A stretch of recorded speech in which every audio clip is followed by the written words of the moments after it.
唐突なイエーイ。皆さんこんにちは。チャプターズブックスター書店主の森本萌乃です。スタッフのななみです。はい、もう年末に差し掛かってきまして、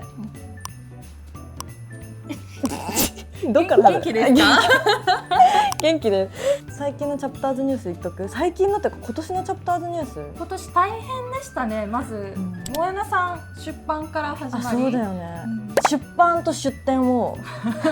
同タイミングで3シートして、で私出展日倒れるっていうね。お疲れ果てて本読みながら泣くっていう。あ、そうだったね。なんかよく泣いてたよね。あの時期ね。いやでもそれ以外だとそんなに体調崩してなかった。ね、今年はおかげさまで。いやいや、もう頼りになるからよ、あなたが本当に。ななみちゃんもいっぱいやったね。一番頭に残ってるのパーソナル選手。そうだよ。すっごい数やったんですよ。そうだよね。100件以上やってるもんね、2人でもうね。月40件とかやった時も全然あったんで、もう口後半回らなくなってくる。出張イベントでさ、1日9人やった時あったじゃん。やりましたね。あの時もう喉くっつくだったよね。出るのかな、このままとか。ななみちゃんがくれたリンゴ飴に救われた思い出が、あれもいい思い出。あれ最近か、でも11月かも。あれ11月ですね。でも今年もね、本当振り返ってみたらたくさんの本を読んだ。めちゃくちゃ読みましたね。私たちがちょっと今日は面白かった本を抜粋して紹介していこうかななんて思っています。でもそれにしても読んでるから、やっぱりなんか家の本棚もう崩れちゃいそうだもん。あ、もうわかります。わかる？私どんどん捨てちゃうように。私もそうしてる。そしたらこう、あの本どこ行ったっけが未だに続いてる。あと素敵なシーンがあったあの小説は何だったんだろう。全然出てこないみたいな。めっちゃ検索するけどないみたいなね、あるよね。面面白かった本だけだとちょっと多すぎるので、私はミステリーでちょっと絞ってみて、今年読んだ面白いミステリー。意外ですね。あ、本当？私結構ミステリーワンチそうだよね。私たちね、ミステリー偏差値低めでお届けしてるもんね。なんか全然難しいトリックわかんないもんね。わかんないです。なんだけどやっぱりその自分のレベルが乗っかってきた、そのなんだ、志望校判定 A ぐらいになってくるとやっぱ一番楽しいじゃん、勉強って。わかる？わかります。そうあそこ受験受かるかもみたいな時に乗ってくるあの勉強の感じと、そのミステリーの自分のなんかレベルがあった時の感じがすごい似てて。すごいね、ハマると好きなのよ。だから私の今から紹介するミステリーは多分ミステリー音痴だけどミステリーが好きっていう私みたいな人も面白い本だと思う。で、ななみちゃんはどんな感じでまとめてきたの？内政にすごくぴったりなお家でゆっくり読みたい系の本が集まったので、それを紹介したいなと思います。わかりました。はい。じゃあ私からいきます。はい、ミステリー。はい、2024年もうとにかく読んだミステリーの中でも面白かった本いきます。はい。1作目。結城真一郎さんのプロジェクトインソムニア。イエーイ。これ私も読みました。あ、本当？面白いよね。おめでとうございます。おめでとうございます。チャプターズ大賞みたいな。おめでとうございます。でも本当に面白いからね。またじゃあとんでも面白いのいきます。染井為人さん、悪い夏。おめでとうございます。 YouTube で言ってましたね。染井さんは今年別の本を選書でもお迎えできてすごい嬉しかったなという個人的な思い出が。そして最後、これ最近読んでもう堂々の桐尾夏夫さん、インドラネット。インドラネット。おめでとうございます。すごい。はい、私は超がっつりミステリー全部。この3作品が本当に面白かったです今年。なので皆さんに紹介したいと思います。はい、では一旦ななみちゃんに代わりまして、ななみちゃんの内政に寄り添う物語。まず1個目、こちらパリ行ったことないの山内まりこさんの短編小説。おめでとうございます。表紙も可愛い。可愛い。で次はジンなんですけど、はい、おしゃれね。ジン差し込んでくるのおしゃれね、あなた。はい、これは北海道のラジオでお世話になっている鈴木彩香さんという方の人んちの家族というエッセイです。本当にいい、納得。これ本当に書籍化した方がいいし、逆にしてないっていうこのレア感もいい。出会えた時がタイミングだみたいな感じがする。はい、じゃあ最後はこれです。本当は選書に入れたかった、優しい暴力の時代、韓国エッセイじゃない小説集。あれだよね、ハンガンさんがノーベル文学賞を取ったりしても韓国文学ちょっと人気だよね。すごいらしくって今。私読んでないや。いい？めっちゃそうな。ということでこの3作品をお互いに選書したわけなんですけど、なんと今年はダダダダダこれをですね販売しようと思ってます。ななみボックスと萌えのボックスで、はい、2種類作りましたね。なんか若干勝負感あるねこれ今気づいたけどさ、今日のプレゼン次第で販売数結構関わってくるからドキドキね、頑張ろうで、このホリデーボックスはチャプターズの1年目もやったんだっけな。そうですね、クリスマスそうだよね。やりましたね。で、なんかこの時期なので積んどくを思いっきり抱えて実家に帰省したり年末年始お家にこもる方も多いかなというので作った時にすごい好評だったので、またやりたいと思ってたらちょっと忙しくて全然できないって続いた中、今年はねやりますっていうね、はい、でホリデーにちなんでちょっと素敵なギフトも入れてるので、そんな紹介もしていきたいなと思っています。ではじゃあ私からちょっといきます。はい、ななめちゃんに負けたくなくなってきた今ちょっと火ついちゃった初手集いきます。じゃあまずプロジェクトインソムニア、これですね、どれぐらい面白いかっていうと、私飛行機の最終登場間に合わなくなるかもぐらい熱中して読んじゃったっていうエピソードがあるぐらい面白いです。読んだっけ、ななめちゃんも。読みました。さ、先ほどから言っているように私たちのこのミステリー偏差値低めの、ここにピタッと来てくれるよね。でそれつまらないからじゃなくて、多分この人言葉を選ばずに言うとクソ頭いいんだと思う。そうで、やっぱ東大卒なんだよね。で頭いい人がバカにもちゃんと分かるようにストーリー、なんか結城さんという車に乗って楽しんでるっていう読書体験。確かに、それはあるかも。でなんか結城さん他だと真相をお話ししますとか今大ヒットですけど、私は個人的にはこれ大好きです。はい。であらすじはこれ睡眠スリープテックっていうのかな、夢を操れるようになるスタートアップっていうのかな、っていうなんか装置を思いついた人たちの、知見の話をね下手かっていうあれですよね、脳内にチップ埋め込んで、不眠症の人たちとみんなで夢共有するっていう実験で、不眠症直していこうぜみたいな、っていう人たちが集められる、そう今の私が言ったことにしたいもうなんか勝ち目なさそう私で、そんな頭にチップを埋め込んで治験に参加する寝るのが苦手な人たちが夢の中で出会っていくんだけど、現実では出会わない。だから夜寝るたびにその人たちと出会って、で夢を自分で操れるから、そこで人間関係ができていったり、夢だから空飛んだり行きたいところに行ったりみたいなファンタジーみたいな世界が繰り広げられていきます。その中でやっぱりミステリーなので殺人事件が起きたり、なんてこったみたいなその大どんでん返しがあったり、ちゃんとなんか何ページ目で驚きますみたいなミステリーあるじゃん。それと同じページで驚けた私。わかる？わかりますわかります。なので後半にかけてどんどん加速していく面白さがあるので、これぜひ年末一気読みも何にも考えずに読めると思う。読めますね。のでおすすめです。はい。で続いてどっちからいこう、こっちか。悪い夏、染井為人さんですね。私2024年今年の1月1日に読んだんですこれ。家で読書始めこれだったんですか？そう、読書始めこれだったんで、今年これはいい1年になるぞと思った。でそしたらやっぱり12月になってもこの本の良さを忘れてなかったから、それぐらい良かったです。そうで、この話は今ちょっと帯が変わっちゃったんですけど、私が買った時は登場人物全員悪人みたいな、嫌なやつしか出てこない胸クソ系だよっていう話でおすすめしてたんですよ。でなんかいいなと思ってあらすじを手に取ったらですね、これ生活保護受給者の人と、その人を保護するケースワーカーと、あとはその人の周りにいる金を無心していく人々が出てくる、やっぱちょっとグレーな世界線、この社会問題を結構ユーモラスに皮肉に書いたミステリーです。でみんな本当に悪者だから、自分がすごい一歩引いた戯曲を見ているように楽しめる、なんかそれがすごい面白くって、染井さんもとにかく私作家読みしたいなと思って出会えた方で、すごい今年会えてよかった方です。だから私が2024の1月1日に読んだ本を誰かが2025年のそう元旦に読んでくれるかもと思うと、なんか私もすごい読書いっぱいしてきてよかったなと思えるんで、これちょっとぜひ入れたかったです。北村匠海さんが主演で映画化するみたい。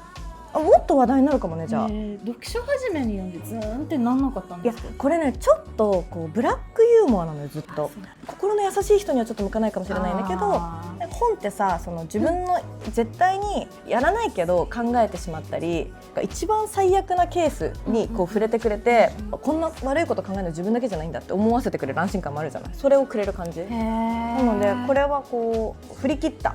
悪人ストーリーでとても面白いミステリーです。ミステリーだからねそんな幸せっぽいのはあんまりないんだけど、今回私の裏テーマは、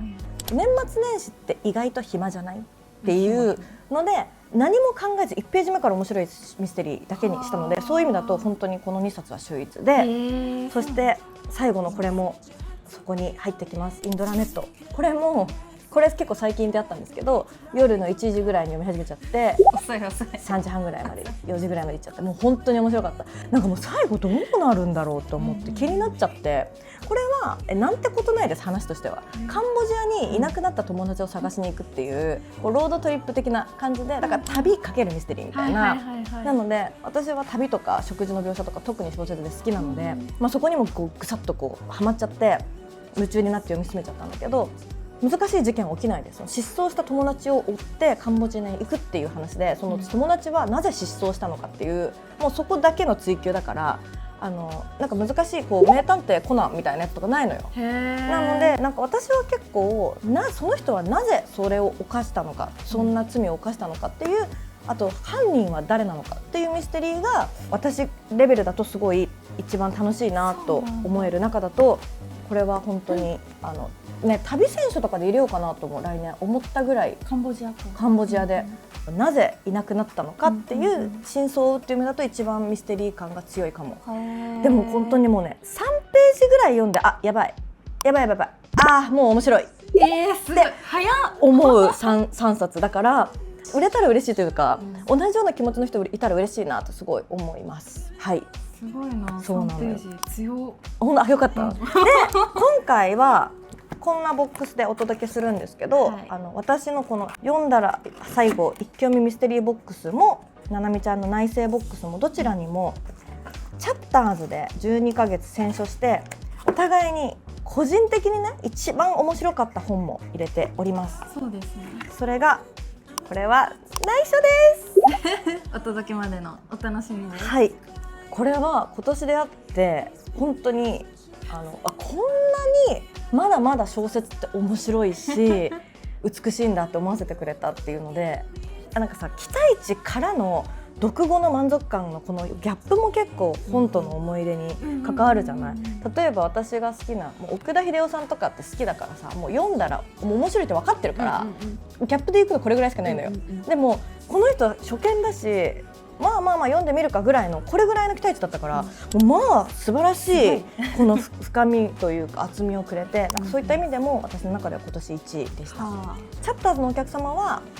もしかして被っちゃうかもしれないけど、そしたら誰かにあげて、面白いから。そう、文庫なんてねいっぱい買えばいいから本当に。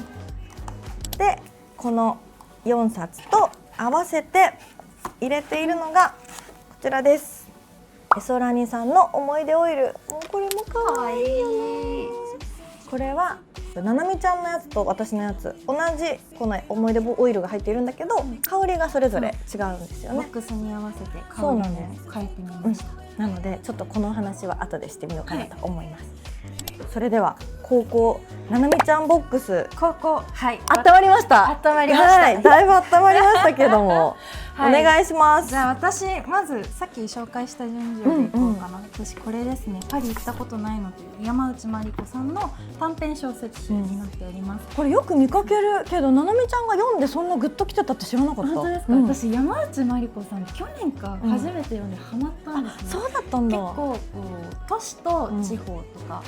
あと女性特有のとかの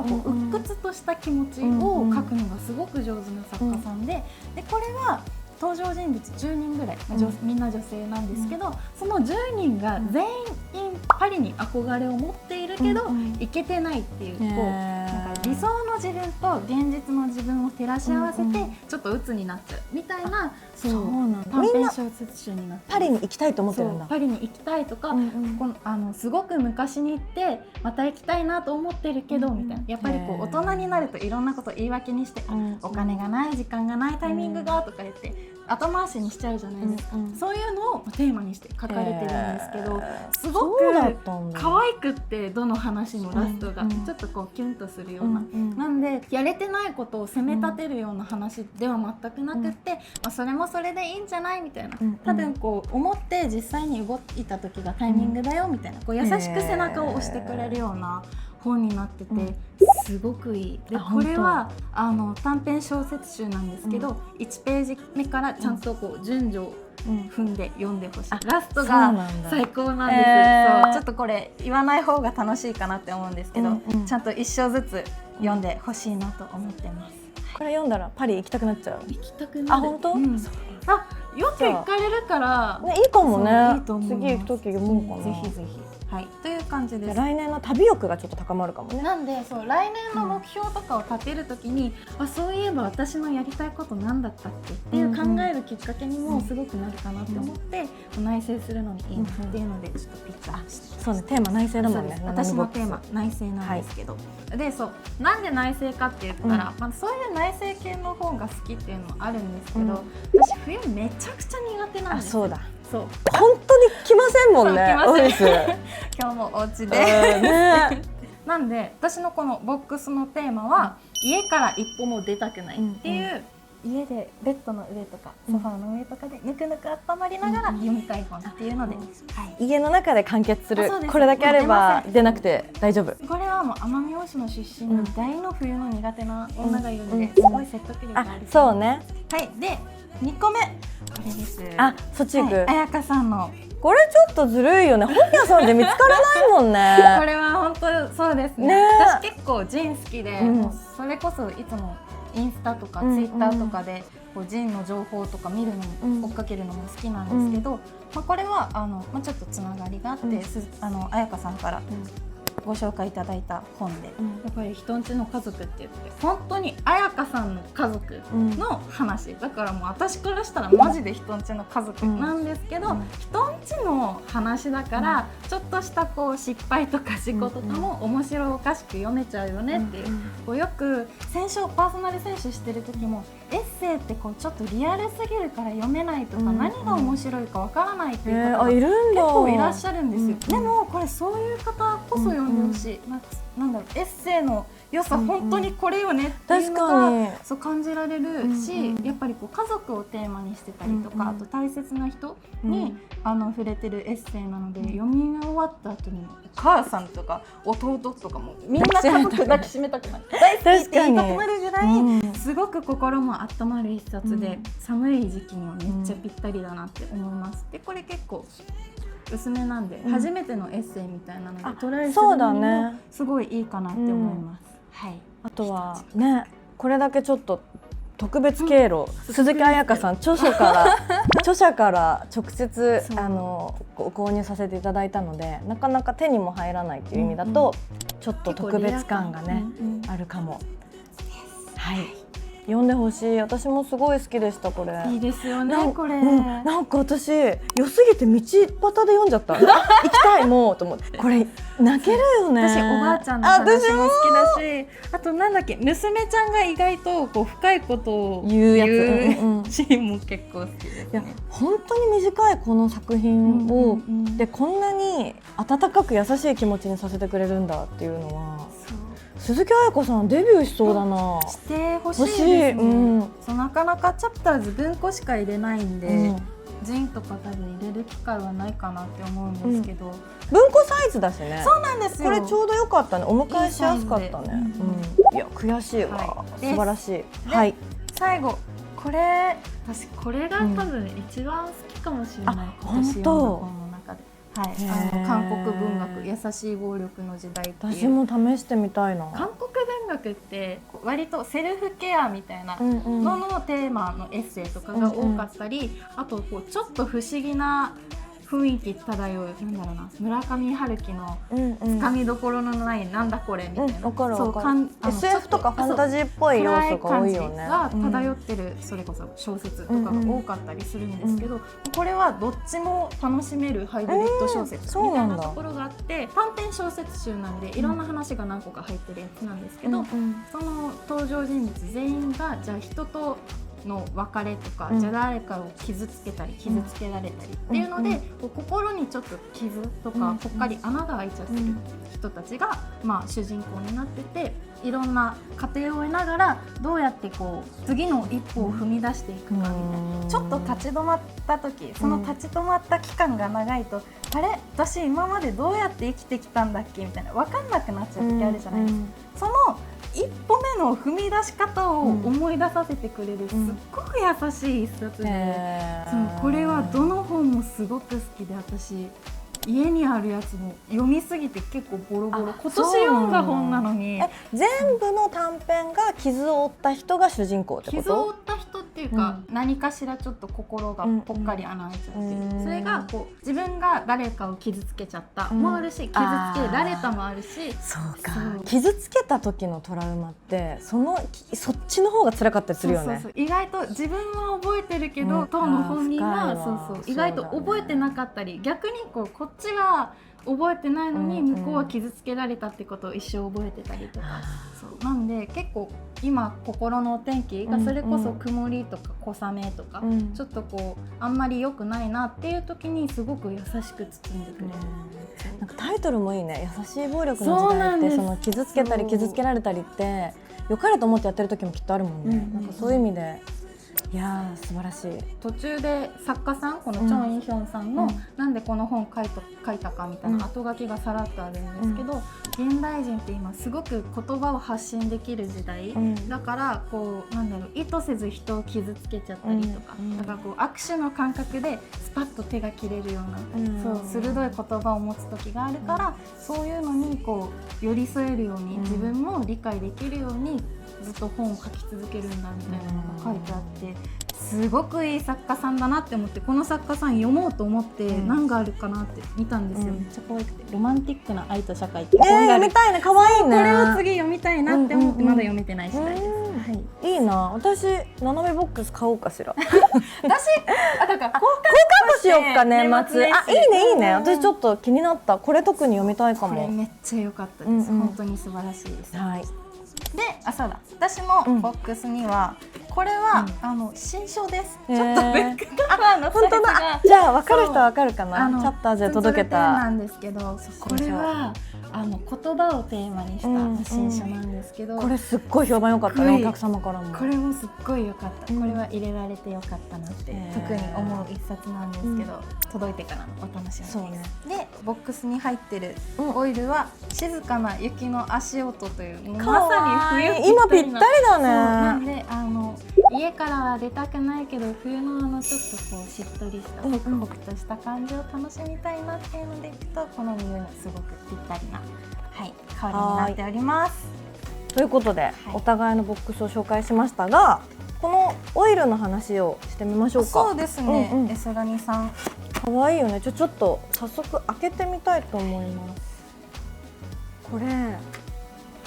こんな感じでパッケージほんとこだわってるんですよ。可愛いよね。で取り出すとまた中にもちょっとメッセージがあったりして、2層になってるオイルなんです。でこれを振って使ってくださいとのことです。はい。なんでボックスのギフトエソラニさんにされたんですか今回？これ私ずっと SNS で見てて可愛いなと思ってたんですよ。お写真本当パッケージもそうだけどお写真もすごく可愛くて、あとなんかこう縦書きでね、結構こうウェブサイトとかこのパッケージも綴っている部分があって、本が好きだと縦書きの商品ってちょっと気になるじゃない。確かにね。っていう中でこうウェブサイト見てたら、成分とかこうものづくりへの姿勢もすごく丁寧に語られている、その姿勢に私すごい共感して、ぜひご一緒してみたいなと思って温め始めたのが夏でもそうこれチャプターズのさ、毎月のお届けではさすがに入れられないじゃない。どうしようと思って今回ホリデーボックスをやろうってこう思いついた時にもうこれだと思ってそうでね、お断りされたらどうしよう、もう絶対もうこれとやりたかったから、もうエソラニさんとやりたいと思いながらメール送ったら、ね、素敵なご担当者つないでいただいて、今回一緒にお届けできることになりました。で開くとすごい可愛いこの2層のやつを振って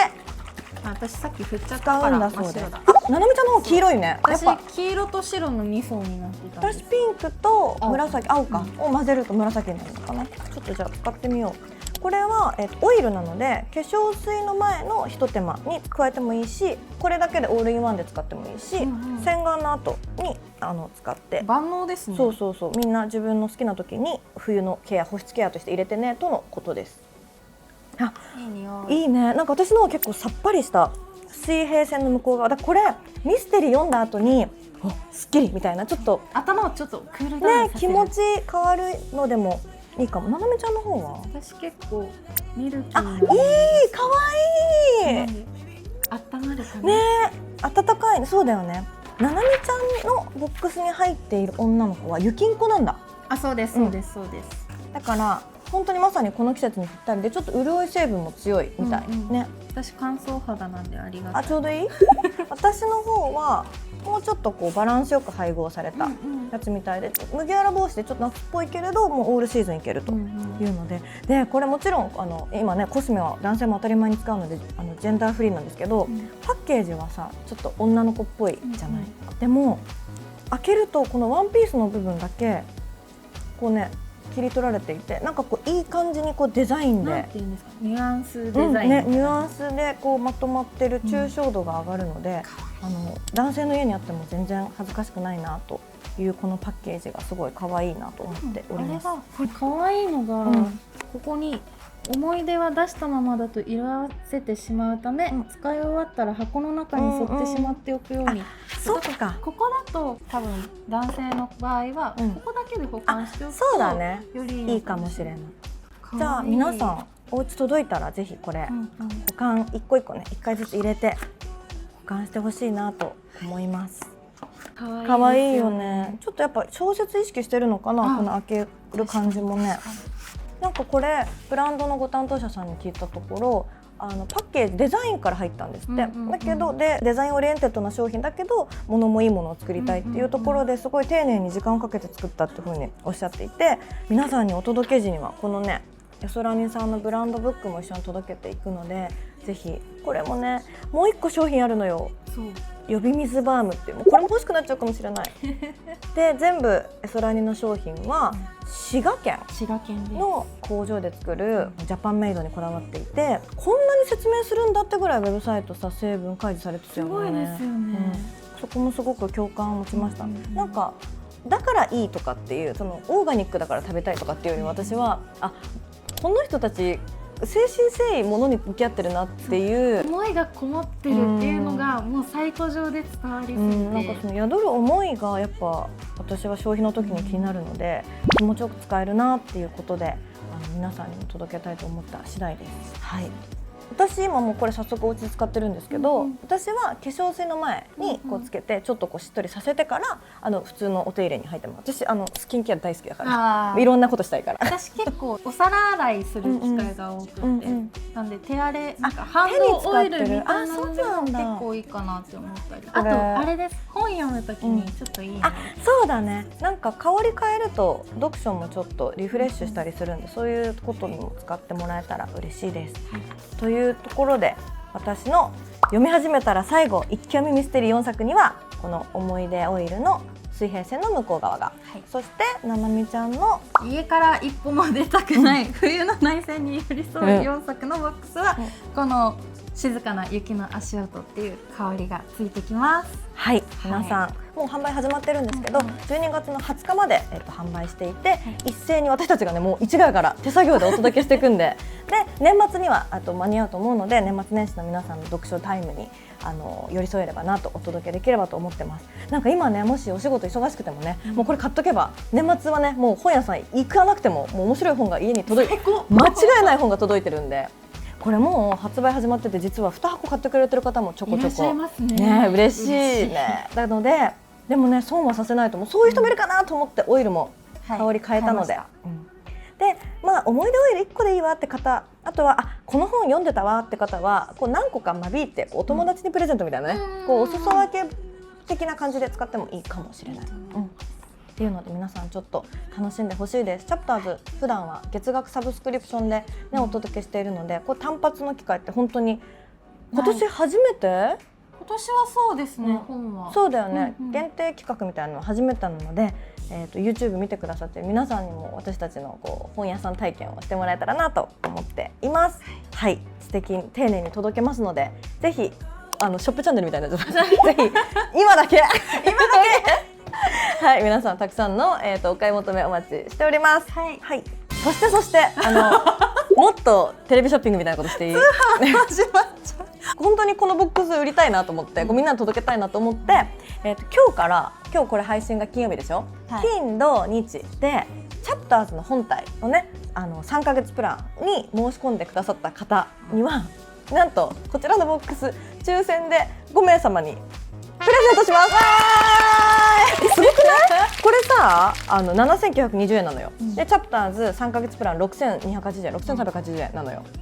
なんかそっち買ったらこれついてきちゃう人いるのよ。やばい。すごくない？もう超ボーナス大特価なので、まあね、チャプターズ初めましてこういうものですっていう気持ちも込めていいのでいっぱい届くので、もしねこれ見ててボックス欲しいな、でもチャプターズも始めてみたかったんだわって方は、おすすめなのはまずチャプターズ始めて、3日間の抽選にするので、抽選結果はメールのね当選報告を持ってお伝えとなるので、月曜日メール待って来なかったらボックス買うっていう方がいいかも。確かにね、私たちも5個だけ避けといたので、この YouTube 企画用に3日間限定、ちょっとどっちが届くかはお楽しみっていう形になっちゃうんですけど、ぜひそっちもチャプターズの方もこの機会に使いたいなっていう方が増えたらいいなと思っております。今月の選書もいいんですね。そう、今月のチャプターズなんと単行本でお届けしてるんですよ、なのでいつも文庫に慣れてる私たちとしてはもう特別感がすごい、重みとなんかこう表紙の滑らか感と、作品も全部こう優しい物語じゃないのか今回は。エッセイと短歌、そうだね、エッセイと短歌。チャプターズは3作品を東西南というふうに呼んでるんですけど、3作品の中から皆さん推薦文とクリエイティブを見て、これにしようかなとか言ってあれこれ選んでみてもらえたら嬉しく思います。そんな感じかな。どうしよう、これ限定ボックス完売を目指しているけれど、それと合わせてななみちゃんと私のこう勝負でもあるのでね、ちょっとどっちのボックスが売れたか最後なんか SNS かなんかで公開したいね。私普通にこっちを見たい。でも私もこっち欲しい。なんかもう人んちの家族がすごい強いパンチとして、これなかなか買えないからね。で優しい暴力の時代も気になったし、はい。いやでもね、正直こんないい3冊届いてラッキーだと思う。みんな本屋さんで年末ガーッと買うとその中から当たり外れあるじゃない。ありますね。もう当たり大当たりみたいなこれが面白いですよって言ってますもんね。そうだからみんなの年末本当ね、実家ってね紅白歌合戦見てみんなでお蕎麦食べて朝起きてお餅食べたらもう結構暇よね。ちょっと帰りたいなみたいななんか実家飽きちゃうみたいな